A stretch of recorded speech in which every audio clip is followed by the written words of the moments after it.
Bom dia! No Jornal Comunicare de hoje você confere. Projeto voluntário leva solidariedade para pessoas em situação de rua. Variação de preços entre mercado de bairro e varejistas afeta a renda da população. Grupo de danças italianas mantém vivas memórias trazidas por imigrantes. Compra de medicamentos estéticos sem prescrição médica gera alerta para as autoridades. Começa agora mais uma edição do Jornal Comunicare.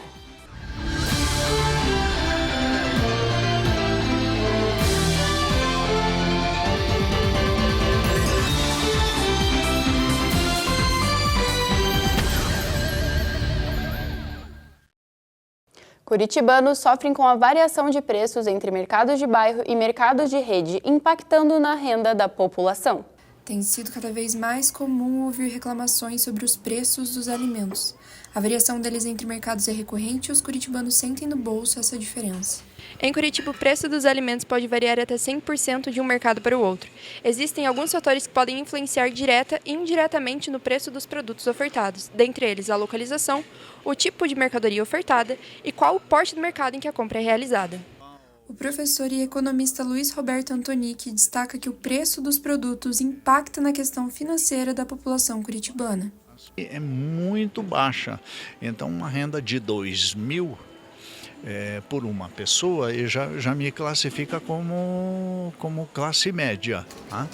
E então esse fator vai pesar muito, porque pensa só o seguinte, qualquer R$5, R$10 vai fazer diferença nesse percentual de renda. Então isso impacta muito e de uma maneira muito forte. Aqui não, a renda nossa é muito acentuadamente diferente. Qual que é o reflexo disso na economia, né? Acaba deixando o pobre mais pobre e o rico mais rico e a diferença cada vez mais acentuada. A cuidadora de idosos Monique Santos comenta que percebe uma diferença nos valores a depender da localização do mercado e que, por isso, prefere fazer suas compras em mercados atacadistas. Até tem vários bairros que tem até aquele sacolão popular, né, onde se torna mais barato do que os supermercados. Aqui nessa região mesmo, das Mercês, Batel, essas coisas não tem. Então compensa muito mais você procurar nos bairros de, aquisitivo menor do que nos bairros que são mais caros realmente. Normalmente eu faço nos atacadistas, que sai mais barata até mais do que os de bairro. E tem mais variedades também, né? Então eles conseguem trabalhar melhor com o preço. Você vai conhecer agora um projeto voluntário que torna a vida das pessoas em situação de rua um pouco menos sofridas. Neste inverno, o projeto espalha solidariedade e empatia para quem mais precisa. O frio está chegando em Curitiba e com ele aumenta também a preocupação com quem vive nas ruas. A capital paranaense tem atualmente mais de 4.000 pessoas em situação de rua, segundo os dados da Prefeitura de Curitiba. Desse total, pouco mais de 1.600 conseguem vagas nos abrigos municipais durante as noites mais geladas. Mas para quem não tem esse acolhimento, a rua se torna ainda mais hostil com a chegada das baixas temperaturas. A previsão é que neste inverno de 2025, os termômetros cheguem a 0 graus Celsius, com possibilidade de geada em alguns bairros da cidade. Desde 2018, o projeto Sopão Curitiba atua para minimizar os impactos dessa realidade. A iniciativa reúne dezenas de voluntários que semanalmente distribuem sopas, marmitas e outros alimentos para quem está em situação de rua. O Sopão Curitiba nasceu há 7 anos pensando nas pessoas que estão em situação de rua. Então, a nossa função aqui é fazer uma marmita nutritiva que chegue até eles com qualidade. O Sopão Curitiba realiza entregas em pontos estratégicos do centro da cidade, onde há maior concentração de pessoas em situação de rua. Aqui na Tiradentes, por exemplo, é um dos principais pontos de distribuição. Além da comida, cada item arrecadado representa uma camada a mais de proteção no frio intenso. É uma importância muito boa, por causa que tem muitas famílias, tem muita gente que mora na rua, que não tem o que comer, né? E tá muito boa essa comida. Em 2024, a campanha de inverno do Sopão distribuiu mais de 1.200 peças de roupa e 800 cobertores. Para este ano, a expectativa é ampliar ainda mais esse alcance, diante do agravamento da crise social e do aumento do número de pessoas em situação de rua. O projeto conta com o apoio de ONGs e dos voluntários dispostos a contribuir. As doações variam de roupas em bom estado, a alimentos, itens de limpeza ou contribuições financeiras. O que me motivou é dar o que a gente tem para os outros, que é o nosso tempo, nosso amor, nossa dedicação, e é de fato justiça social. Então é um pouco do que cabe a nós enquanto cidadão atender esse público. Confira no próximo bloco. Curitiba oferece castração gratuita para cães e gatos. Compra ilegal de Ozempic coloca a saúde pública em risco. Confira também a previsão do tempo nos próximos dias.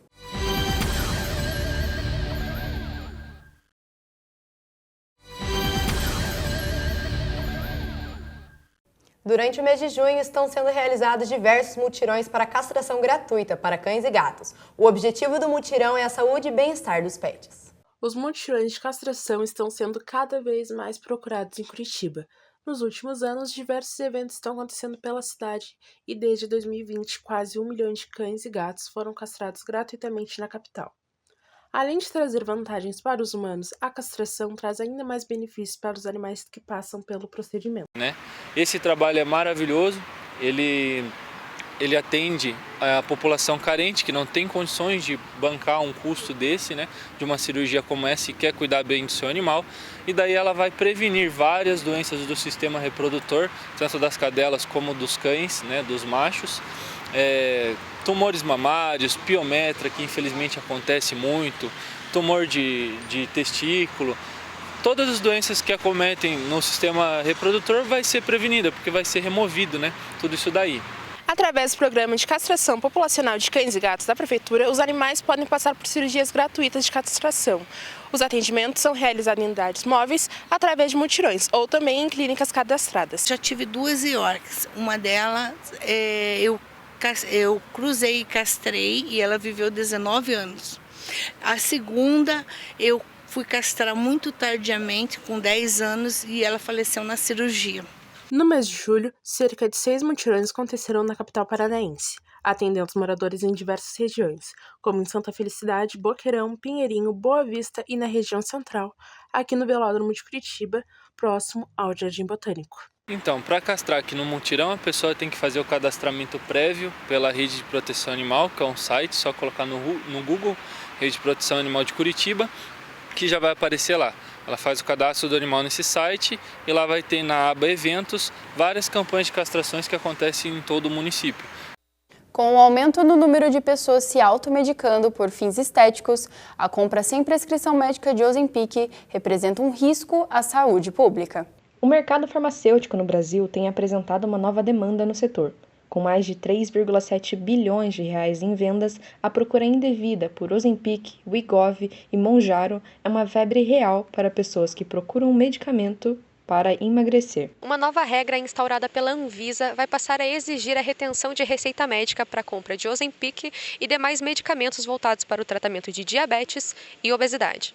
Essa nova medida tem como objetivo acabar com a prática de automedicação para fins estéticos e preservar a saúde pública. O uso indevido da medicação pode apresentar riscos à saúde dos usuários. O cirurgião especializado em aparelho digestivo e cirurgia geral André Nassif descreve quais os sintomas e contraindicações desse medicamento. Tem um grande efeito colateral que é previsto, que é não sentir fome. Todos os pacientes devem ter esse efeito colateral, inclusive para o remédio surtir o efeito, e esse é o princípio ativo dele. Agora, tem uns 20% dos pacientes que tem muito enjoo, tem vômito, às vezes vômito até que não consegue parar com o uso de medicação. E aí, esse paciente tem que estar perto do médico especializado no assunto para diminuir a dose ou até suspender a medicação. O paciente ele sempre precisa passar por um médico para saber se ele tem a indicação dessa medicação. São medicações muito boas, mas elas precisam ser indicadas e acompanhadas por um médico e uma equipe multidisciplinar que entenda de obesidade. Mas será que a procura desenfreada por Ozempic para emagrecimento preocupa as pessoas que realmente precisam desse tratamento? Cláudia Luz foi diagnosticada com diabetes tipo 2 e relata que já ficou sem a medicação por conta dessa nova moda. Interfere bastante, tanto que em janeiro eu busquei mais ou menos em 7 farmácias até encontrar Ozempic. Faz uns 3 meses que eu tenho conseguido só o Wegovy. Eu acho que era fevereiro ou março agora deste ano, foi bem difícil encontrar. Deixei o pedido na farmácia, esperei umas 2 semanas, houve um atraso de 2 semanas para eu tomar essa medicação. Fiquei sem. A partir do dia 23 de junho entra em vigor o requerimento da receita médica, além da exigência de retenção. Agora vamos para a previsão do tempo para todo o Paraná com Cauane Barbieri. Bom dia, Cauane. Bom dia a todos. Hoje Curitiba amanhece nublado e tem previsão de chuva ao longo do dia e no período da noite com 5 milímetros de precipitação. As temperaturas variam em 10 graus de manhã, 15 à tarde, podendo chegar a 9 graus à noite. Hoje deve chover em toda a região metropolitana. Campo Largo se destaca tendo a maior máxima 15 graus. Colombo, Pinhais, Piraquara e as outras cidades 14 graus. Amanhã, na terça-feira, continua nublado e deve chover com 1 milímetro de precipitação. A mínima 9 e a máxima 17. De quarta a sexta-feira não tem previsão de chuva e as máximas variam de 15 a 17 graus. No final de semana o tempo fecha e sábado faz a mínima de 9 e domingo 12 graus. Eu volto com vocês. Muito obrigada, Cauane. E veja a seguir, a arte-terapia cresce em Curitiba como forma de cuidado e autoconhecimento. Conheça o Grupo Ítalo, comunidade que mantém vivas tradições trazidas por imigrantes italianos. E veja também as principais notícias do esporte dessa semana.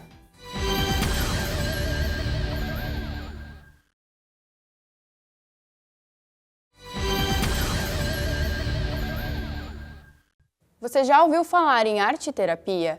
Cresce em Curitiba o número de pessoas que procuram essa técnica, reconhecida por muitos profissionais da saúde. A técnica é uma alternativa para lidar com o estresse, ansiedade ou até mesmo traumas. A arte-terapia tem ganhado destaque como uma das abordagens eficazes no tratamento de diversas condições de saúde mental.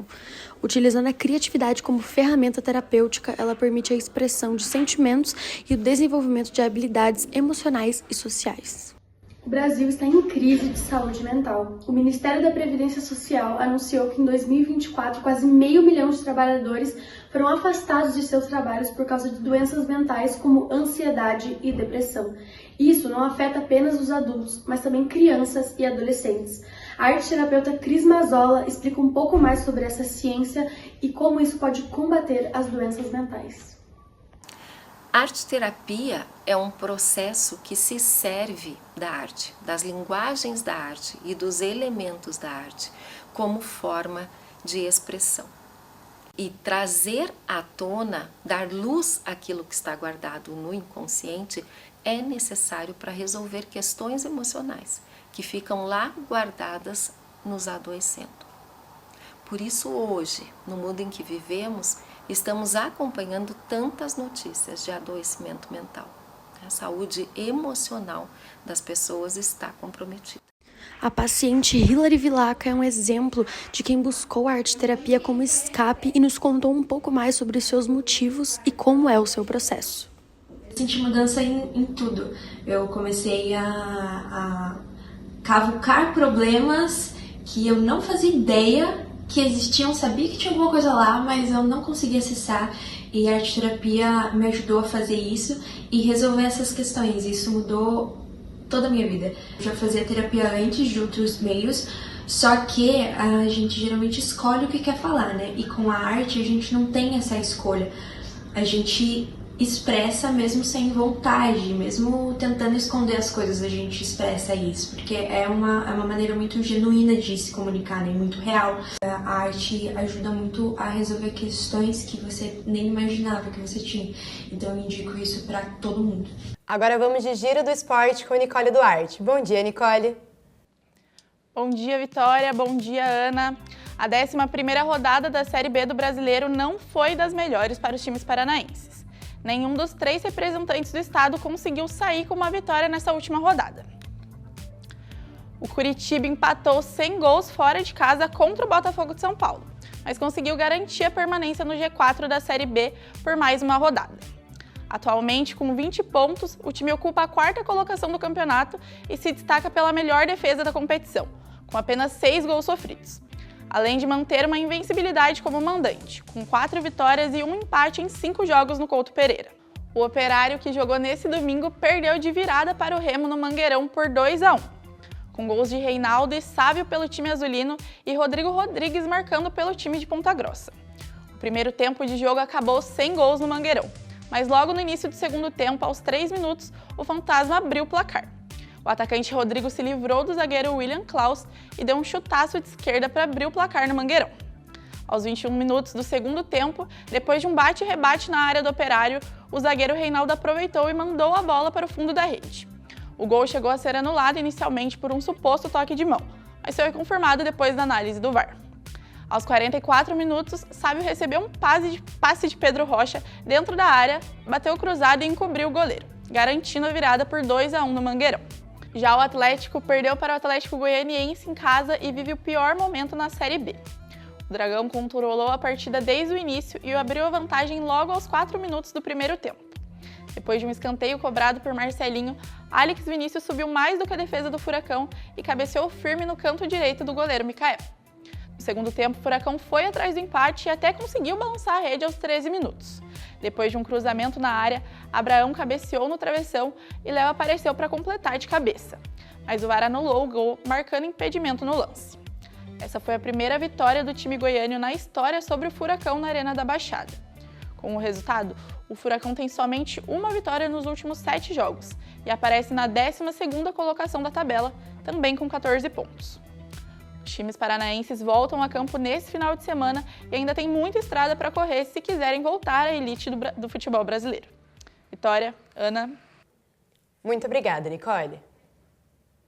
Fundado há 39 anos, um grupo folclórico de danças italianas de Santa Felicidade mantém vivos os costumes e tradições dos imigrantes. Eles colonizaram o bairro há mais de 140 anos. No coração de Santa Felicidade, o Grupo Ítalo mantém vivas as tradições trazidas por imigrantes italianos desde o século XIX. O grupo é uma das principais iniciativas de preservação ao folclore italiano em Curitiba e foi criado com o objetivo de manter vivas as danças típicas italianas, preservando a identidade e a memória cultural trazida pelos imigrantes. Com ensaios semanais e apresentações em eventos tradicionais da cidade, como a Festa da Uva e a Festa da Polenta, o Grupo Ítalo carrega o legado italiano e ajuda a construir a história do bairro de Santa Felicidade.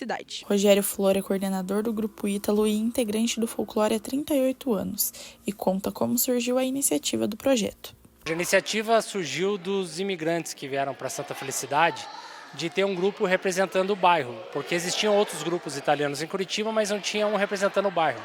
Então, dessa necessidade, reuniram as famílias aqui e começaram o grupo. O Grupo Ítalo completa 39 anos em agosto e é considerado o grupo de dança italiana em atividade mais antigo do estado. Para a Lavínia Vanin, que conheceu o grupo ainda quando pequena, o Ítalo é uma forma de manter viva a cultura italiana de sua família. Conheci o grupo quando eu era bem pequenininha e daí eu fui numa apresentação de uma vizinha minha, apaixonei pelo grupo e aí eu entrei e não saí mais. E isso daqui é tipo uma distração, assim, sabe? Uma distração muito boa pra mente, pro corpo. Além do aspecto artístico, o grupo desempenha um papel fundamental na promoção da identidade cultural do bairro de Santa Felicidade. Conhecido também pela gastronomia italiana, atraindo turistas e mantendo viva a memória dos imigrantes. Para o professor Wellington Pelentir, que está há 19 anos no Grupo Ítalo, é muito mais do que apenas a dança. Se tornou parte de seu cotidiano. Eu vivo mais aqui do que fazendo qualquer coisa, né? É ver a plateia aplaudindo vocês e a gente assim mostrando mesmo a cultura através dos trajes, das roupas. Eu acho que é muito importante mesmo, que daí vem lá de trás, né, e ainda continua vivo até nos dias de hoje. Mais do que dançar, os participantes compartilham experiências entre gerações. Crianças, jovens, adultos e idosos se encontram semanalmente para aprender, ensinar e fortalecer os laços da cultura italiana. O coreógrafo e cinegrafista Eduardo Fonseca explica a importância de manter vivas as tradições italianas a partir dos trajes e da dança. E geralmente o trabalho é feito diretamente com grupos de lá, com pesquisas de grupos italianos, livros também. E com isso a gente começava a analisar como é que são os figurinos, o motivo, como é que eles são feitos, a origem de cada um lá. Mas a gente tenta aproximar ao máximo do que eles têm lá. A participação no grupo é gratuita e as portas estão abertas para todos que desejam entrar, dançar, aprender e preservar essa herança. O Telejornal Comunicare fica por aqui. Muito obrigado pela sua companhia e até a próxima.